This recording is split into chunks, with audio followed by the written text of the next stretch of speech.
Welcome to the Estate Professionals Mastermind podcast, built for real estate professionals that want to work less, earn more, and make an impact in their community. For information on how you can become part of the estate professionals community, visit probatemastery.com.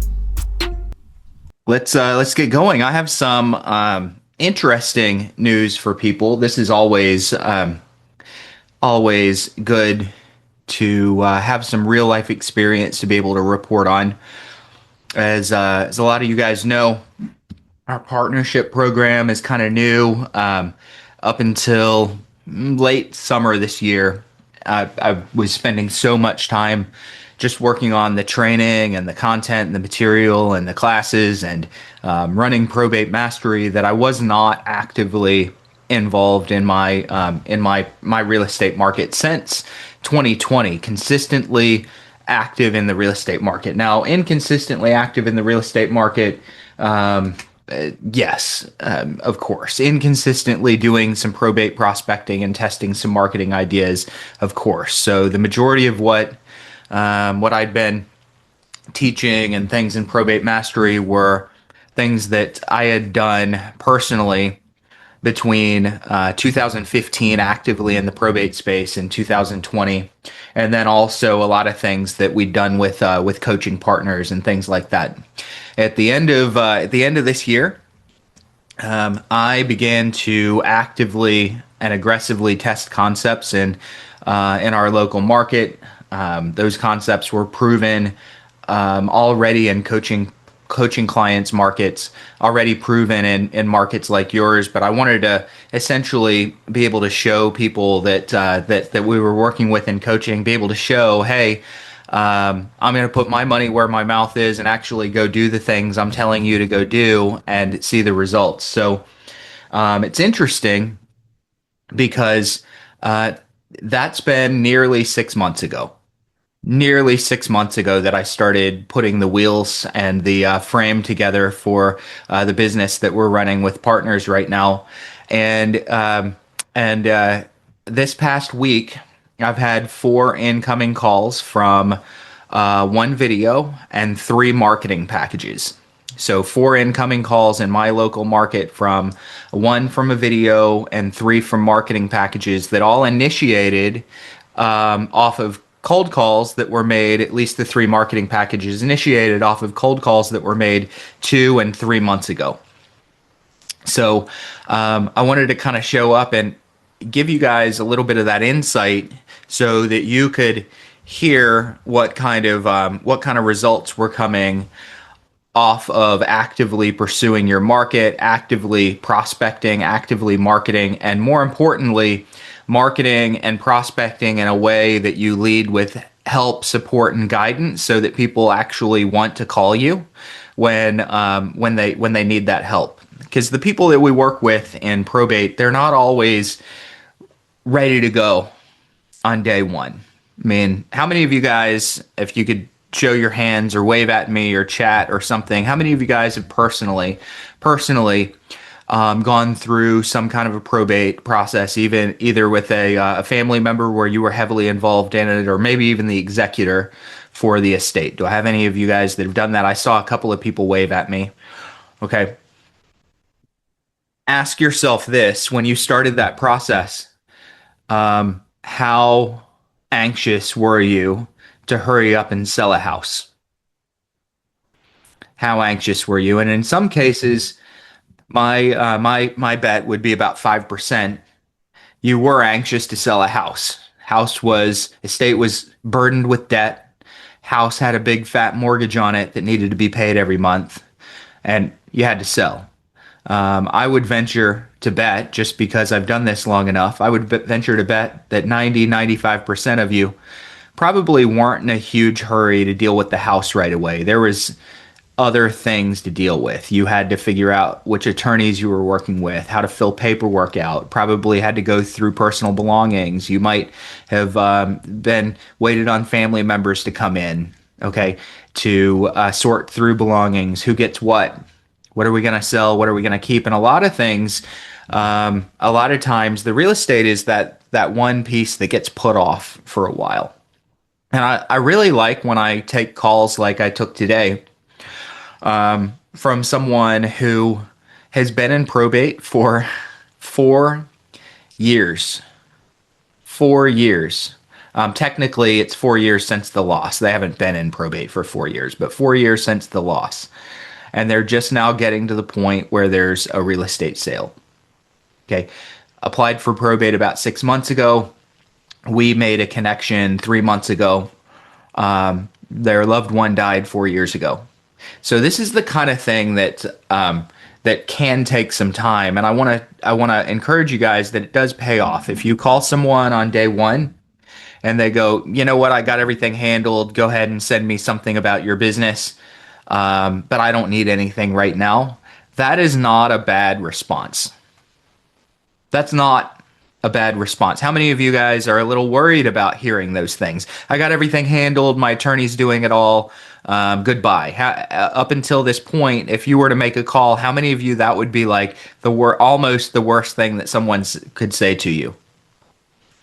Almost the worst thing. Yeah, I don't want someone to say my attorney's handling it all. I don't need anything. Bye. I don't want that. Every single one of these people that I talked to in the last week, they all said some version of that on the first call, with the exception of the person that called me off of video that we put out.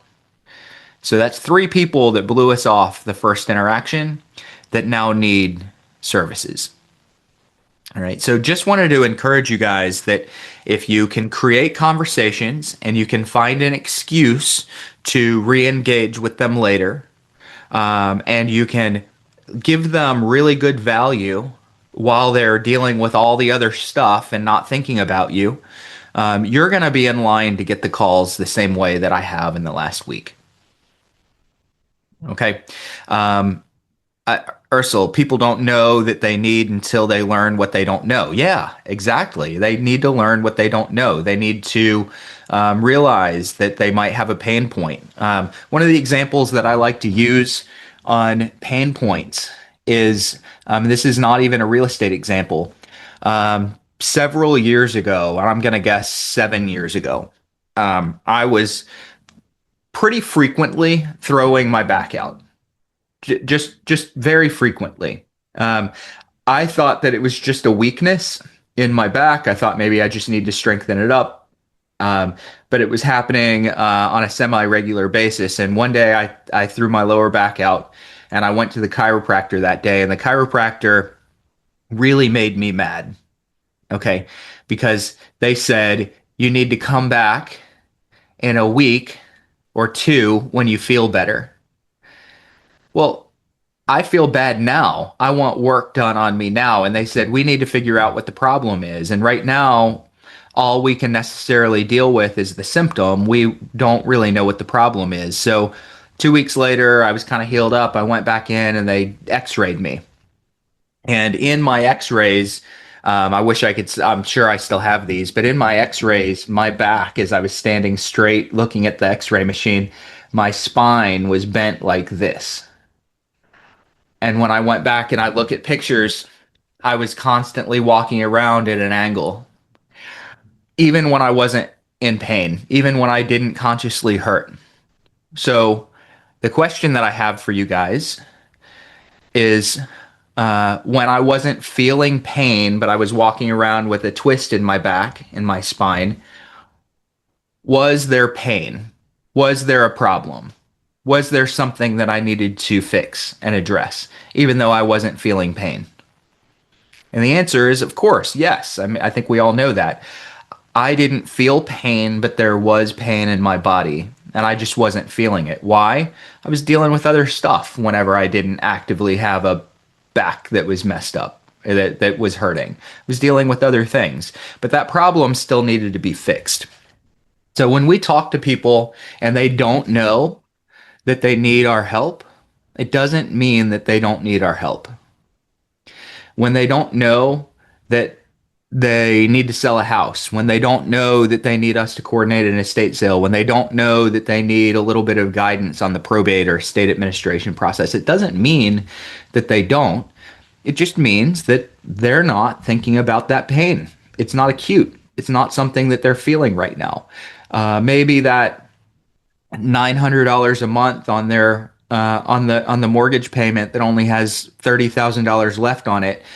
Maybe it doesn't feel so bad because there's $50,000 in the bank account and they're talking to the lawyer every day.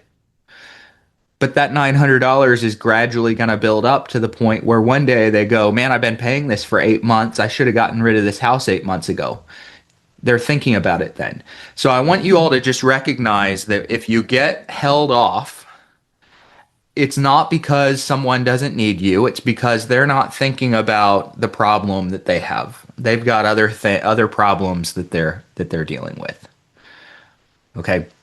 And that's just meant to kind of encourage you guys that rejection or resistance or someone being less than forthcoming or saying that their attorney has it handled or saying they've got everything covered, that they don't need anything, that they haven't thought about the real estate, all those answers, they don't really mean anything.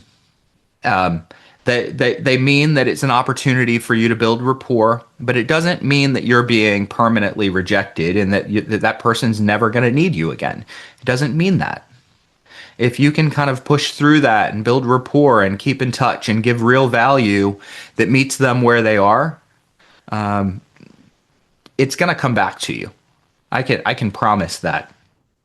So let's move on. We are here. This is our weekly call. If you've never been, we do this every Tuesday, 2:00 Eastern time. It's the Estate Professionals Mastermind podcast. You can find it on your podcast platforms under Estate Professionals Mastermind, or if you go on YouTube, look up our YouTube channel, which is just Probate Mastery. You can see all the past recordings and content and coaching sessions that we've done. Tons of familiar faces. So if you're here and you have never been here before, this is your chance to ask any coaching questions that you have. Every week we get 3 or 4 emails that come in that say, hey, how can I get additional coaching? If I have questions, I have this question, I have that question, how can I get additional coaching?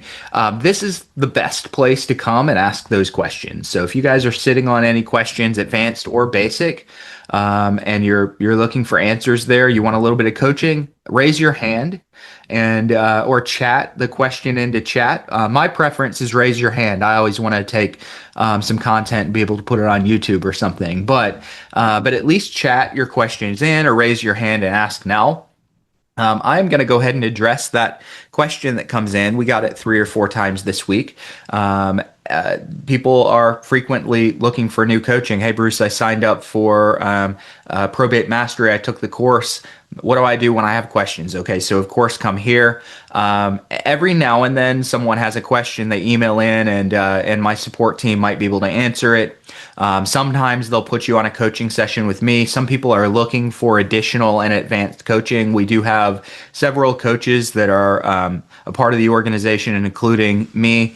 So if you're looking for kind of ongoing advanced coaching, my encouragement would either be join our group coaching program or book a handful of one-on-one coaching sessions. Those are for a fee. If you want more information on those, go to Probate Mastery and just click the discovery call link, and we can talk to you about what coaching actually costs. But I did want you guys to know that if you want free coaching, right here. So I see a couple of hands. This is the place to come and ask the questions. And Hector, I'll address your question about how the partnership works here in just a couple of minutes. Let me go to Eric for now, though. Yeah, thank you for taking it. My question is, you went through this a couple times ago. I didn't exactly write it down. I thank you for telling me to find it on the probate coaching because I was trying to search it up.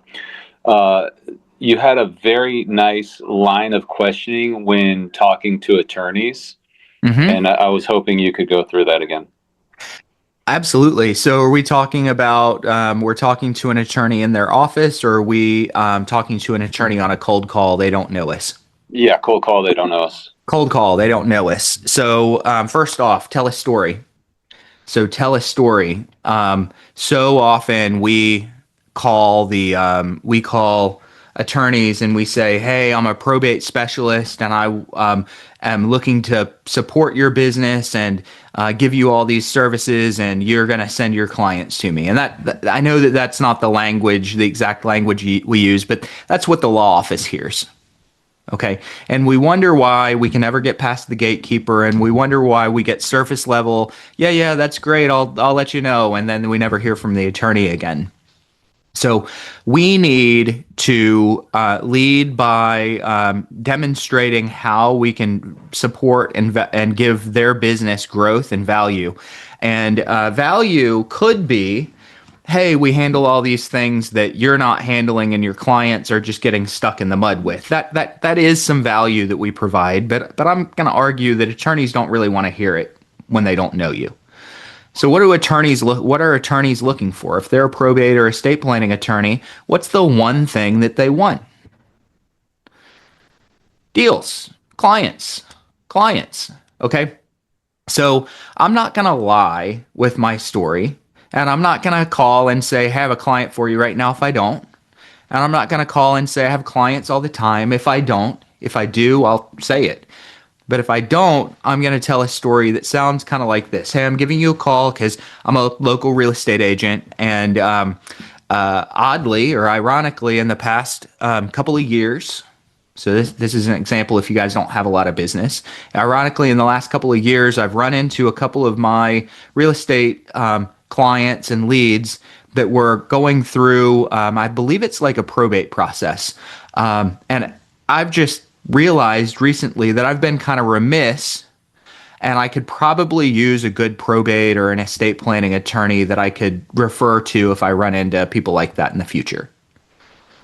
Eric, is that the kind of business that you guys do? Is that the kind of law you practice? Yeah, send them over. Yeah. What else are you going to say? I mean, yeah, that's what we do. If I run into anyone like this in the future, are you guys super busy, or do you think you might have a little bit of room to take the referral from time to time? Oh, we can take on more business. Can take on more? Listen, it sounds like it's possible that this is a decent fit. I don't know yet. What I'd really love to do is maybe see your practice for 10 or 15 minutes one day. You around next week where I could stop in for a few minutes and meet you, see how you guys operate? Sure.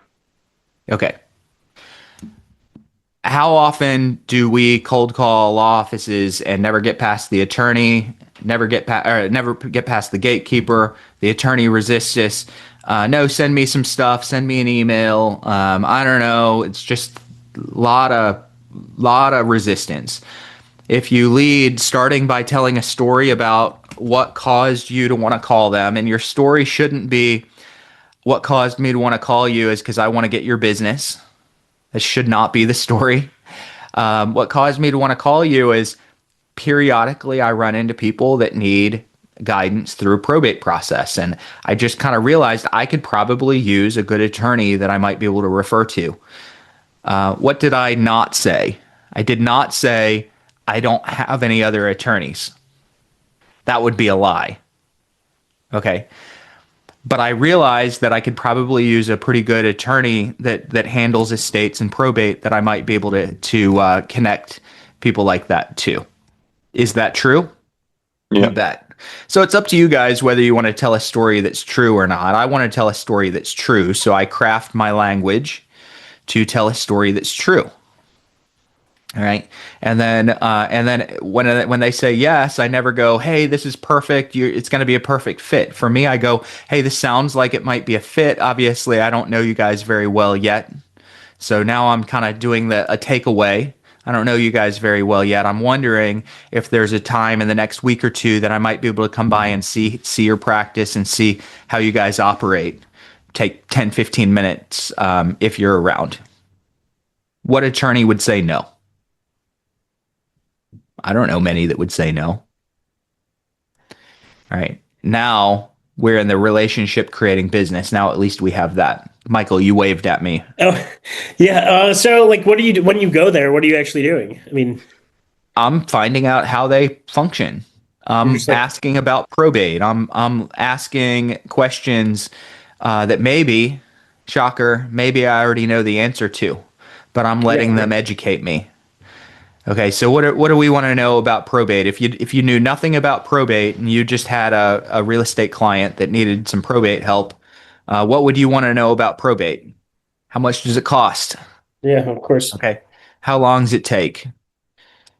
How long have you guys been in business? Okay. What kind of clients do you like to work with? Okay. So I'm just asking about their business and the process. Now, I would love to get their business. I'd love for them to refer me.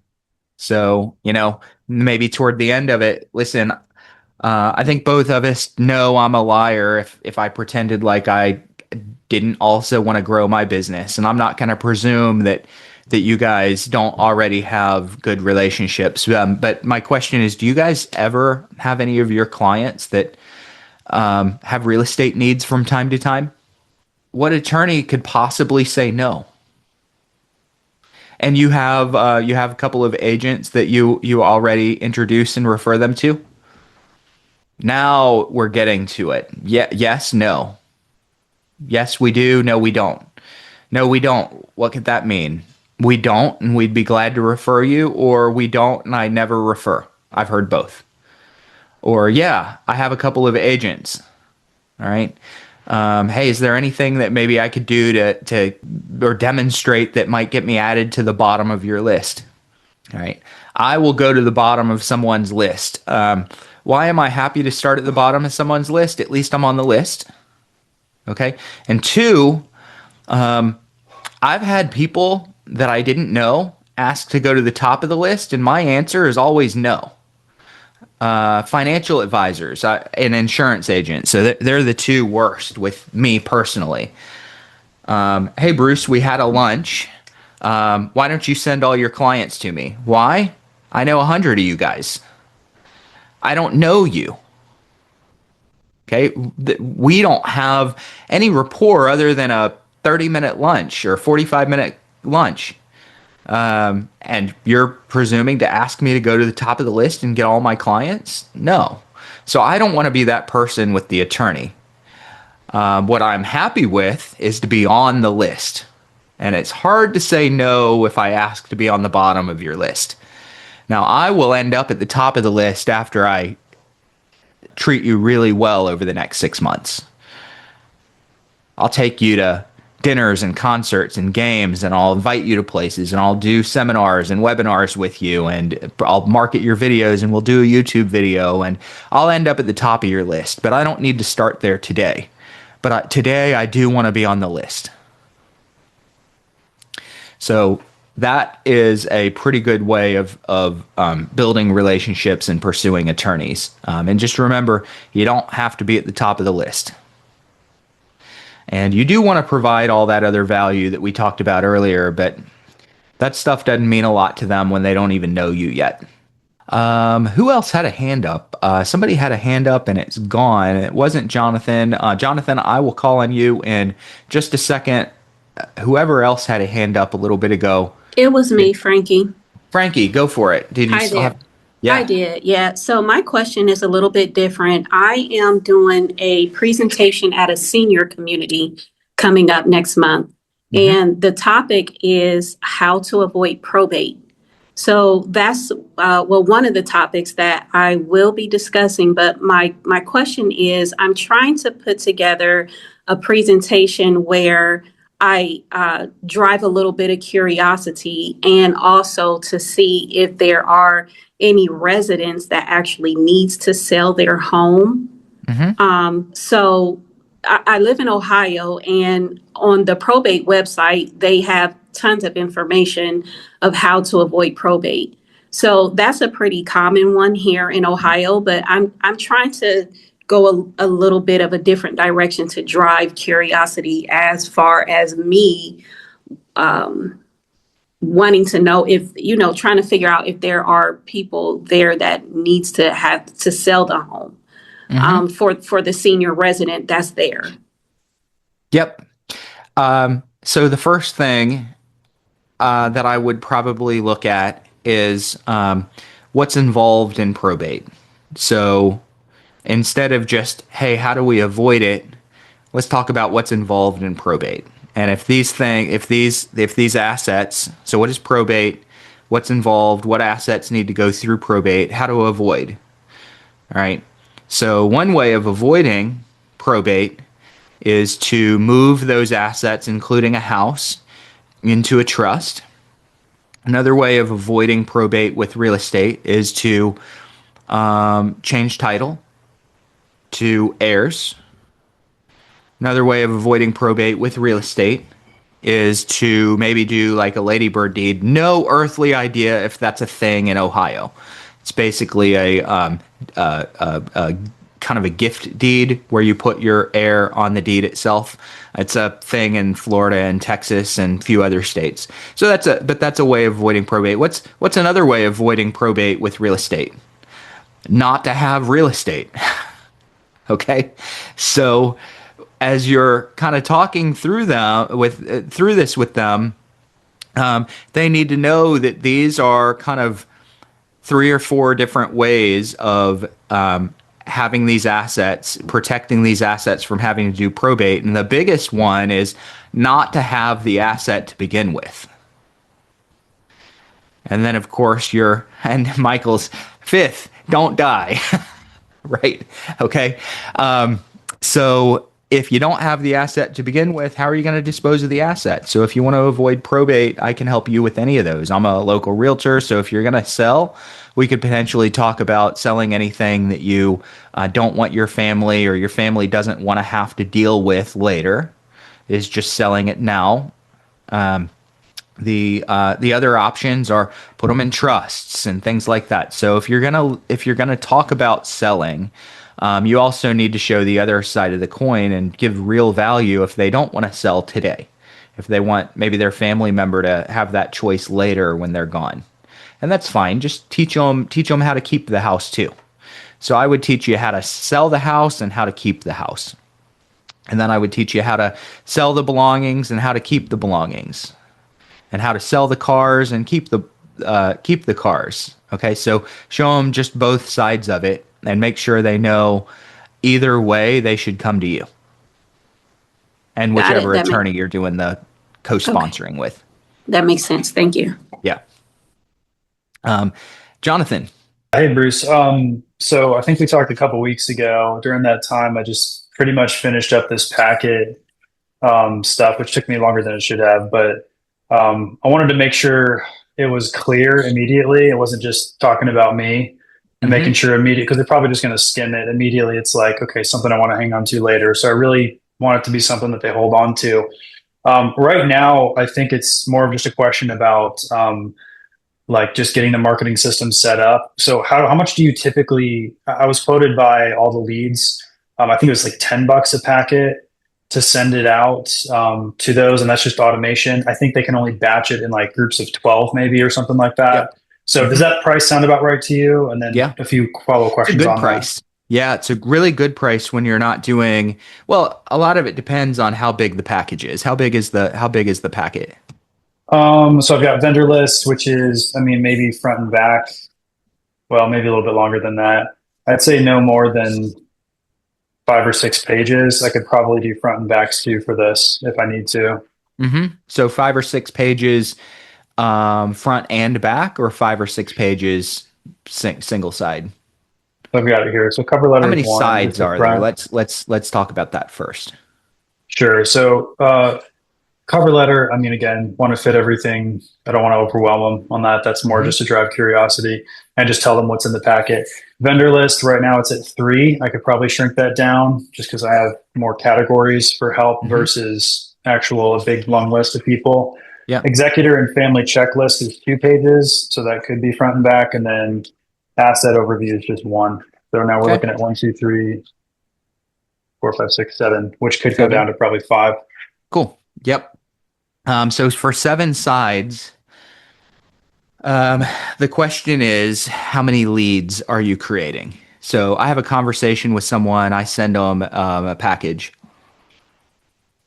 If I'm creating 12 leads every 3 days, yeah, I'll automate that for $10 all day long.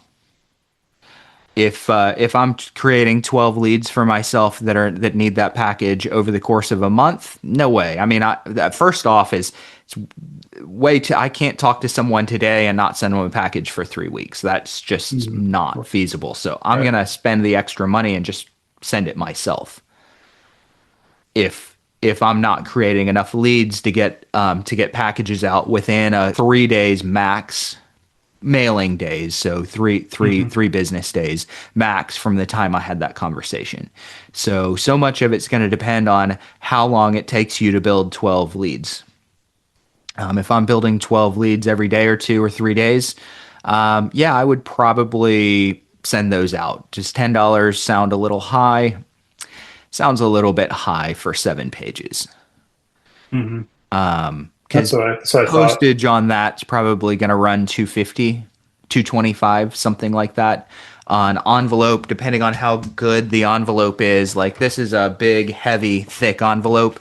These cost me $1 to order in bulk. So if you're doing a big, thick envelope like this, you're adding $1 to your postage. Those pages, if you're doing bulk, are probably going to cost 30 to 40 cents a side. So does $10 sound a little high? Yeah. Yeah. Depends on the quality of the pages and the size and things like that. But yeah, that's probably a little higher. That's more like what it would cost me to print on my own crappy little brother printer, which I did for a while, and my packages were costing me like $25 a piece to get out the door. So I Wow. don't love that. Okay. What you just described would probably cost you $10 a piece, $11 a piece to get out the door. And if you're not doing, adding 4 or 5 people a day to your list, I'd probably just do it myself for that. Okay. Would you do express mail through like the United States Postal Service? They have kind of the bigger Yep. ones just to make it stand out a bit more. Okay, cool. Yeah, that's fine. That's totally fine. Mine are branded. This doesn't look branded because it's really small, but I've got a little brand on here. Cool. And then I have another envelope that's a little bit more heavily branded. I don't think it's within arm's reach of me right now. So I've got another envelope that's a little more heavily branded.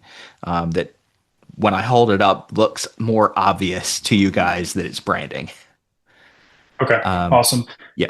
Hey guys, I'm butting in here with a quick ask. If you're getting value out of this coaching today, I want to invite you to check out my Probate Mastery trainings over at www.probatemastery.com. Probate Mastery is for you if you're an agent or an investor that wants to work with motivated sellers that have inherited real estate that they don't need and in many cases can't afford. These sellers are more appreciative, willing to trust your expertise, and less likely to nickel and dime you over commission or price. Why is that? They're often in the middle of a complex probate or an estate administration process, and this means that real estate is very often a burden on them, and they simply need the help. Inside of Probate Mastery, I teach you exactly where to source your leads, how to establish value, and offer your service in a way that quickly makes you, as the professional, your market's expert in the probate space. If you want to know a little bit more, go over to www.probatemastery.com. Hope to see you guys inside of the community. Thanks. So there's the unique leads where I'm kind of changing each letter. That might be where some of the price comes from because obviously, if everything is individual, that's a unique printing, making sure it goes to the right address. Would you maybe just do like a handwritten note to kind of follow up on the conversation and just attach that to the standard one that I have just to kind of keep things fast? Or would you do unique prints for those for each warm conversation I've had? So As far as the cover letters for follow up. I don't do unique prints. Each letter looks unique because I do mail merge the name and the estate name and the county onto it. Hmm. So it feels unique, but that's not unique. That's just a function of mail merge. So that's not a hard thing for a printer to do. It doesn't add any time or cost. Okay. So that's what I do. So the letter is not unique. It doesn't say, hey, I pulled comps and here's what your house is worth. It's more Hmm. generic. And then I'm going to do, if I want something a little bit more unique, I'll probably just do a one-off letter or I'll do a handwritten note. And that's not Okay. hard if you're creating 12 leads for yourself over the month or even 24 over the month. That's a note a day. That makes sense. So on the asset overview, I have a section where it says kind of value context, letting folks know like, assuming like, well, more recent nearby sales suggests broad market between this and this for similar size properties. That way I'm not making a promise. It's like, this is what the sizes are selling for. And then actual value can vary based on condition updates, things like that. Would I handwrite maybe those numbers in, or would you individually change that, or just not include that at all on cold mail? Yeah, I wouldn't include that on cold mail. I might include it if I was doing a personalized mail piece that just had a cover letter. So what I've done in the past is I've sent my package out that doesn't have anything custom, and then I've done a follow-up and I've said, "Hey, I forgot to put this in." Hmm. Okay. Really, I wasn't going to put it in there because it would drive my cost up with my printer, but I forgot to put this in, and then I have a sheet that just basically says seller options, and the options Hmm. are traditional listing, what's your range, and there's a cover letter on top of this that says, "I haven't seen your house." So when I ran a market estimate on your house without seeing it, I'm assuming it's in good condition. If it needs work or it's next to train tracks or it's in excellent condition, these things might change a little bit. So I'll say traditional listing, assuming that these things are all normal. Your range is 400 to 425. Closing time frame is 30 to 120 days. And then quick sale, 350 to 360. Closing time frame 2 to 3 weeks. Owner financing, 600,000. Closing time frame 14 days. Monthly payments $3,000.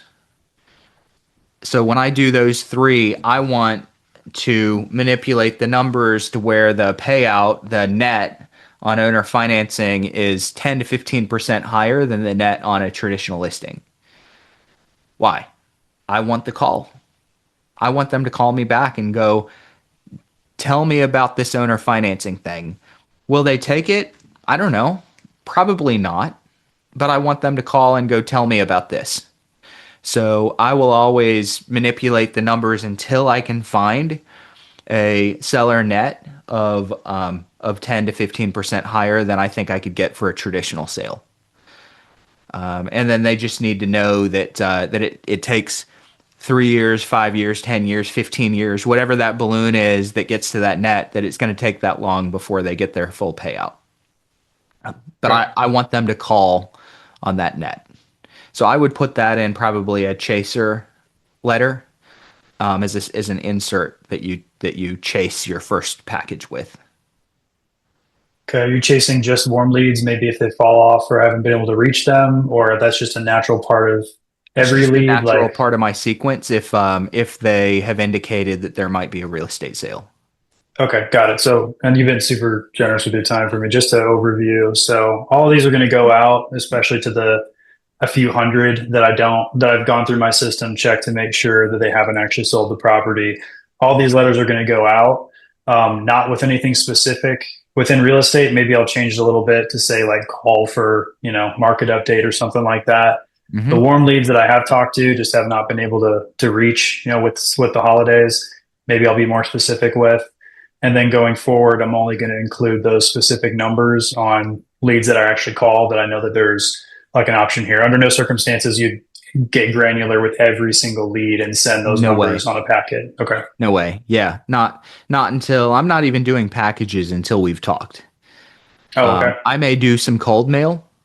Um, you know, your 7-page packet. Probably not going to do that to someone that I haven't talked to.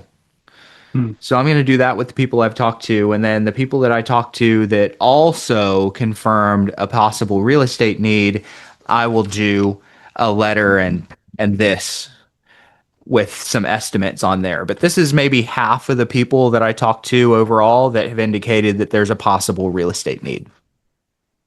Okay. So if I get 12 people that I'm sending the package to, there's probably only going to be 6 that I follow that package up with a customized price range. Okay, that makes sense. What I might do is just send the cover letter out, a unique one for cold mail, and just saying, "Hey, you're going to get this from me over the next couple of months," and then just chop my packet up into the vendor list. Then the next week or month or 2 months, I don't know, Great. check, or yeah, things like that is something you do or recommend. Sure. Yeah. It's not Okay, what cool. I do, but I think it's a good approach. And Okay. I'll clarify. This is for you. This is for everybody. Um, what you're doing is you're just picking a path, and that's like always the first thing that I tell people: pick a path, create a strategy, and run with it. Even if it's not what Bruce does, it's not what somebody else does. Run with it. Number one, it's going to make you unique. Number two, you're going to be in action. Number three, you're going to be able to see whether it's working or not. And if it's not working after about 3 months, you're going to make some adjustments. The people that freeze and say, hey, I'm not going to do anything because I don't know the perfect thing to do, they're always out of the probate business in 3 months. Always. So I love that idea that you just gave me. Have I done it? Nope. Would I do it? Yeah, I would run with something like that. Awesome. Thank you. Lou, Yeah, I just stuck my hand up because there was a question in the chat. Can that be shared with all of us from Vita? I'm not sure what she's referring to. I was probably the thing I multitasking. just held up. I've been promising that I'm putting this into the probate mastery course for ages. I've got 3 or 4 resources that I badly need to get in there this week. I need to get a brochure, a seller options, a vendor list, and what else? A probate checklist. So these I'm putting into probate mastery, and I'm gonna commit to myself because I have these. I've been sending them. I'm gonna commit to myself to getting them in this week. Okay, so check your probate mastery portal by the beginning of next week, and you'll have another lesson in there in session 3. So module 3 for mail marketing, and it'll just be for warm mail that you send to people that you've engaged with. And if you guys wanted to do this stuff cold, that's fine. It's not going to hurt anything. Just know it's adding cost. It's just adding cost if you do it cold. So for me, I don't spend a lot of money on mail until there's been an engagement. Okay. So someone asked just a little bit ago. I'm sure there's other questions. Lou, are there other questions? Raise your hand, guys, if you have other questions. Someone did ask if I would share the basics of the partnership. So basics of the partnership, Lou actually put a video in. I don't love that video, Lou.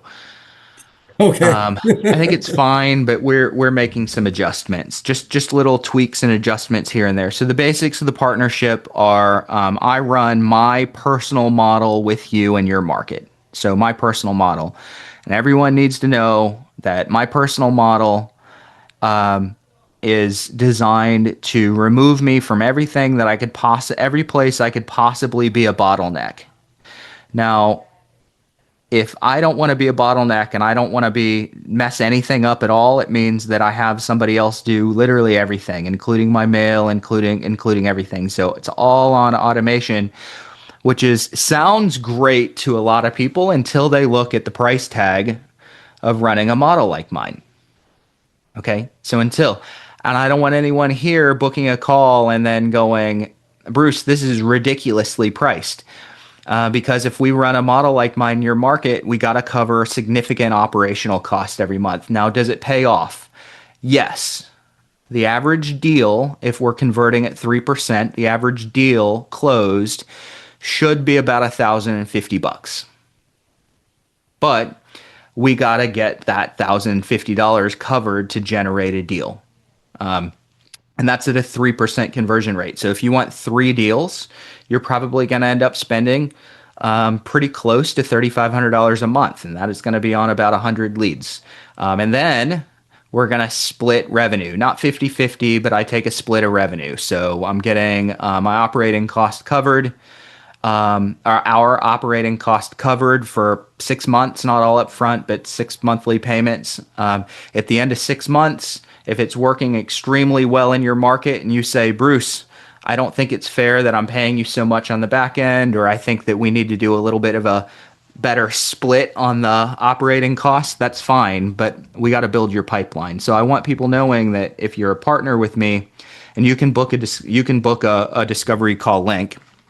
But if you're a partner with us, we legitimately run your operation the exact same way that I run it in my market. And I run it in my market so that I don't have to talk to anyone or do anything at all until they say, I'm going to sell a house I want to meet. Is that cheap? No. But I'll spend $1,000 on a deal. I'll spend that $1,000 every day if I can get a deal every day, as long as there's enough leads. So if that's how you like operating your market, talk to us about being a partner. If you don't want to operate your market like that, there's a million different ways to run your business successfully. All right. Other questions, guys? We're coming up on the top of the hour. I've got a little bit of extra time. So Hector, is that $3,500 a month whether you generate a deal or not, or is that pay per deal? I'm not doing pay per deal. Essentially, when we plug this system like mine into the market, the expenses are the expenses. I have to pay the ISAs, I have to pay the mail house, I have to pay the printing, I have to pay for the leads, I have to pay for those things. So, and it does take a while to fill a pipeline up. So I'm getting calls right now from conversations that we started 3 months ago. I'm starting to get calls. Now, conversations we had 3 months ago, sometimes they were very direct and fruitful conversations. Yes, I'm selling a house. That's maybe 10% of the conversations. The rest, the 90%, say, I got things covered. You can send me your information and I'll let you know if I need anything. And so the calls I'm starting to get now came from those lower level, less fruitful conversations in the beginning with people that said they had things covered, they hadn't thought about houses, stuff like that. So about 10% are very direct. Yeah, we're going to sell a house. Here's our time frame. About 90% are, we don't know yet. Send me some information. I'll reach back out. And then that pipeline fills up and gradually starts converting at about 3%. You're not going to see a 3% return on month 5, on month 2, on month 8. You're probably going to see about 1% somewhere in the 4 to 6 month range, another percent somewhere in the 7-8 month range, and maybe another percent near a year. So it takes a while to build a pipeline up. And when you do something like this, you got to be able to sustain your operating spend while you're building your pipeline and moving people through a lead nurturing system. Good news is you do not have to do that with 100 leads. You could do that with 20 leads or 50 or 800, up to you. But do make sure when you run a system comparable to this, that whether, even if you're doing it on your own, if you're running any system that has spend to it, you need to make sure that you can sustain that spend without a return for 6 months. And then in 6 months, you can, as long as you're consistent with it, you can predict that there's going to start to be a return on it. Your full return probably won't be for a year after your system's running. Anybody else? Raise your hand, ask questions. Normally, this is where I call on Bill and I say, hey, Bill, what's going on? Save me from having to babble a little bit. I'm not going to do that unless Bill wants to unmute himself. I have a question, Bruce. When are you going to be doing another presentation on the partnership program? Soon. So I'll tell you what we're working on implementing right now. We're actually working on implementing in the partner markets. Before we do another presentation, I want to have this implemented. We're working on implementing in the partner markets a process where we get the operating costs down by going out in your market and building your vendor list for you, with you. And then we would ask your vendors to give us a marketing contribution for every insert that we put in the warm resources package that goes out. So an example of this might be I go to the landscaper and say, hey, we're working with people that have inherited real estate and they need their grass cut. This is just an example. And on an average month, on 100 leads, I get 20 people to accept a package like this, and I'll put your insert in there if you give me $5 for every insert I put in. And now we're marketing, and now it's offsetting the costs that it costs to run in a market like yours. So theoretically, you could get your expenses running something like this down. You could potentially cut it in half. If you get people to spend big money, you could cut it even more. My goal is to go to vendors with a proposal that's hard to say no to. If I went to the landscaper and I said, I send 20 of these packages out in your market every month, and I want you to give me $50 every time I put your insert in a package, they're going to laugh me out of the room. I might hit one home run with one vendor, but I would rather get on base with 13 to 15 vendors, where each one's giving a little bit and kind of cutting the cost of running a program like this down. So we are not doing another webinar until that process is implemented all the way.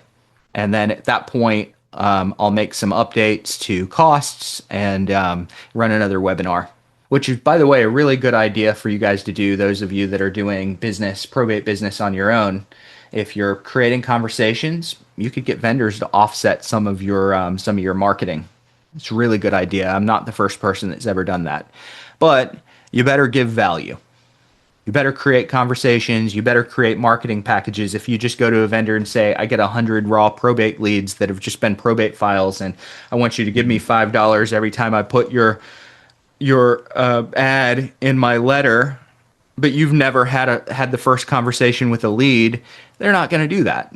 And if they do it, they're not going to do it for very long, because you're just cold marketing at that point. So when I go to vendors and I ask them to contribute, I'm asking them to contribute to the marketing that I do to people that are actually kind of hot, that have actually said, yes, I want that.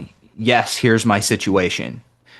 And then I can ask the vendors to pay a little bit more, because they're covering costs of warm marketing and not cold marketing. All right. Cool. Thanks. Hands, guys, what's happening? If nobody jumps in, I think we're going to wrap up a little bit early. Quick question, Bruce. Yeah. For branding, because I just have just words on a page. Does all the leads do like specific branding? Do you recommend them or someone else to kind of? Because I've got a logo. It's just putting it all together is just more time. Do you recommend just doing that myself, or someone to help with the logo and making it a little more pretty? I think that they can help with that. I don't want to promise they can help with that. I think that they can. I normally go to a guy named Danny Atkinson in Texas for customized material. He does not run mail, so it's normally going to be like the design and maybe the print things and ship them in a big box to your house if you're getting print material. So, example, my vendor list, front and back. This was by ordering 200 of these, I think. I think they were like 30 cents a piece, if I'm not mistaken, and I gave him $100 to do the design for me. So I would normally go to someone named Danny for that. Now, that's not to say don't ask all the leads for it. They may do it. They do a lot of things that maybe I'm not aware of. So you might ask them. We'll drop Danny's information. Lou, do you have Danny's information, or should I chase it down and drop it in chat? No, I don't have that. Okay. Hey, David Pennell uses Danny. He and I each found Danny separately, and both of us use him for design. David, if you have his info, drop it in chat. I am, if not, I'm hunting it down. I'll have it in chat here in just a minute. As a matter of fact, I got it now. I like the idea of a big envelope with my branding on it sent to their house. Do you handwrite the address once you have a warm lead, or do you does it just a regular stamp? Like, what does that piece look like? Yeah. We're doing a lot of mail, so we're just printing it. So we're just printing the address on the envelope. I would handwrite it if I was doing one-off personally myself. I would handwrite each address.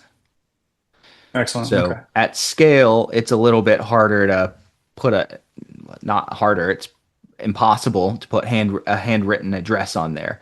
But when you're doing, let's say you get 20 warm conversations a month, then I would hand address those all day. Okay. Would you ever sign the list or the cover letter or something like that, just a signature Yeah. to add some personalization, or no? If I was at 20 or so leads a month, Okay. I Yeah, would fair do it enough. all day long. At Okay. scale, no. Now the good thing is with signatures is you can load an image of your blue signature in. You can take a photo of it. You can put that image on your letter, and so it can look like a handwritten signature to someone that's not scrutinizing it. So that's a possibility if you're trying to do it at scale as well. So just take a picture, put that picture as an image on your Word document or your Google Doc for printing. Awesome. How much would it But cost to have you review my? Oh, sorry. How much would I? Could you review my marketing material? Would that be just like an hour of your time, one-on-one type thing, or what would that look yeah, like? yeah. I'd say an hour. Grab time with Lou. I'm just gonna say this. I'm happy to do it. I'm happy to do it. Anytime we name my price, sometimes I still get a little bit of guilt when I name my price, but the reality is, I think it gives you that much value. But the price for an hour of time, I do this for two reasons, and I suggest you guys do the same thing with your listings. It took me a long time to figure this out. When you name a high price, you control your time, and the people that show up are actually legitimately going to value and implement. I used to coach for $500 a month for 4 sessions, and nobody implemented anything. And when I started charging $500 a call, everybody implements. Everybody implements. So there's the teaser of what it would cost to have time on my call. I would much rather give you something that you're gonna actually use and adjustments you're gonna make and tweak your strategy though. Sounds good. And you can book that. There's time where you can talk to Lou as well if you want to learn more about coaching or anything like that. Most people do group coaching with this these days. Um, that's what most people are moving to. It's typically kind of a one-time payment, and then there's 8 sessions that we run every week, and you join as many as you want. Yeah, I know Jonathan. I helped sign him up. Hey, Jonathan. Yeah. Yeah. Yeah, Hey, Lou. yeah, yeah. Yeah, just give me a call and we'll talk. hmm Cool. Awesome. Thank you. And all that to say, Jonathan, I'd love to do an hour with you. I'd love to. I never want to. I do want to give people. It's just like partnership. I never show up and be like, "Hey, book a discovery call because it's cheap to do partnership." Never gonna say that. Just like I'm not gonna say, "Hey, book a discovery call for coaching because it's really cheap to do coaching." What I can promise is we'll give you some things that you're gonna implement, and by making you pay, you're gonna implement it even more. Psychology. Cool. All right. Um, Good stuff, guys. Really appreciate everybody's time. We'll be back here same time next week on Tuesday, 2 o'clock. If you guys want to watch any of our past calls, they're in Estate Professionals Mastermind on your podcast platforms, or go to YouTube and look up Probate Mastery on YouTube. All these calls are loaded in as well as some other content that we have. I've had a few people in the last day or two. I'm going to end with this email asking where the probate principles and practices class is that used to be on the website for $59. It's currently down. It's coming back in the next couple of days. We're beefing it up and putting it back up. So in the next week or so, I am a week and a half late on that delivery, just like the new lesson in probate mastery. So I want you guys to know that I'm a little bit late on delivering the new principles and practices class and the new lesson in probate mastery, but I'm working on it this week. All right. Thanks, guys. See you next Thanks, week. everybody. Thanks, Bruce.